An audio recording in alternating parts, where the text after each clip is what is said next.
Okay, let's see how this goes, and we'll see how it looks on screen. First, I've got a little thimble that's just to help me push the pins, and then it's just about following pattern.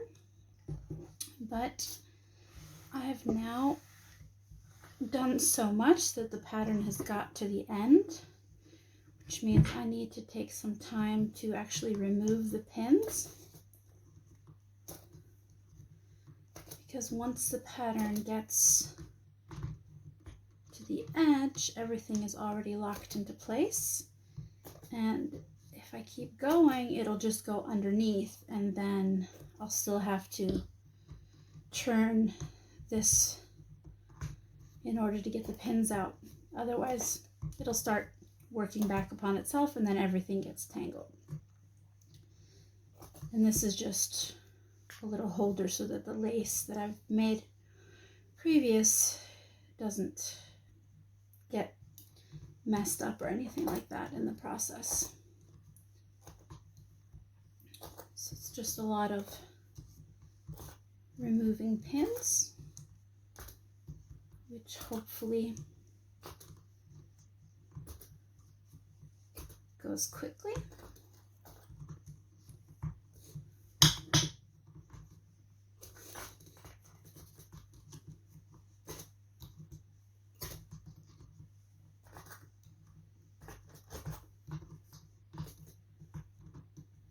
Now, normally I would remove the pins all the way up to this mark here.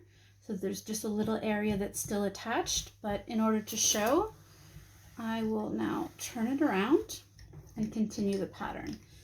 I'm not gonna, during this process, I'm not gonna explain the pattern or the techniques. This is just to show you what it looks like. And of course,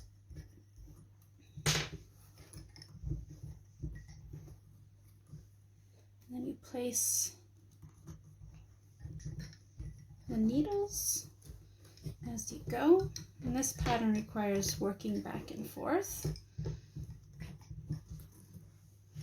There's different techniques and different types of bobbin lace. This is torchon lace.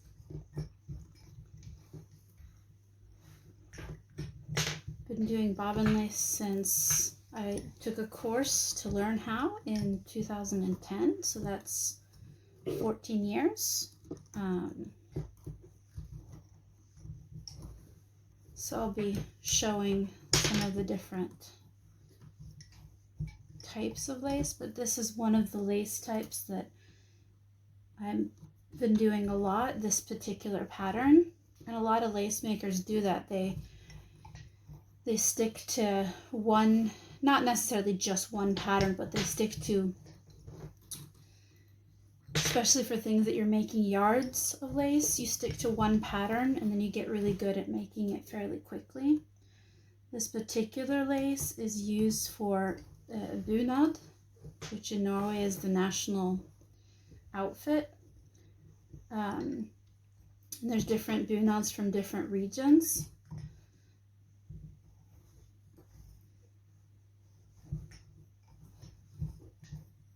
So this particular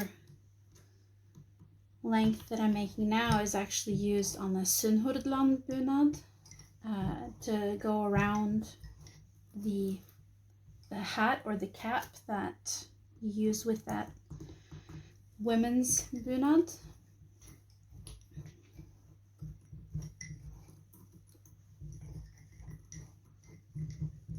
And you just keep working the pattern.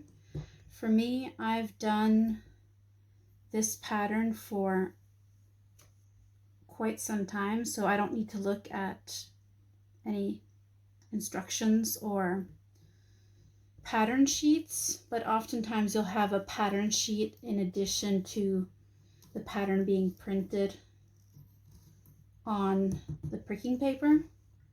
And I don't know if you can see it, but there's already holes where the pins are, and those are pre-pricked. So you make all the holes before you start, and then once you've done it, especially because this just goes around and around and the pattern repeats, you then have everything So it's not difficult to put into the holes, but I always have a thimble just to make sure that I'm not injuring my finger, because, you know, you're pushing on pins for quite some time when you're doing this. And then there's several different stitches, I guess you would call them, during this pattern. Not quite sure what they're called in English, but in Danish, which is what I've learned it from, even though I'm Norwegian, we say helslag, halvslag, og lerretslag. And the way I think of them is those are the three basic stitches in torsion lace. And I'll do other tutorials where I actually show what the different techniques are. But right now I'm just showing how it looks when I'm actually working on the project. And as you can see, there's a lot of throwing the bobbins around, placing pins, and then there's also the actual, I don't know if you can tell here, I've done the different stitches, placed a pin, and then you lock the pin in. And all of this just braids it together. And as I work, I just keep rotating so that there's always a good tension.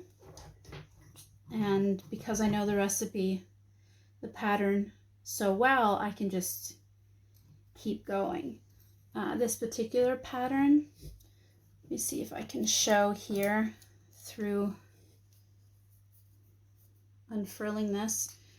The pattern is, you work the fan part, and then you do a little bit here, and then it all ties together, and then you start a new fan, and it just repeats. And it's this beautiful lace. And for use on the bunad, it actually gets pleated, so you would put it together sort of like that, and then stitch it on the inside of the cap. But that's basically what this particular pattern looks like.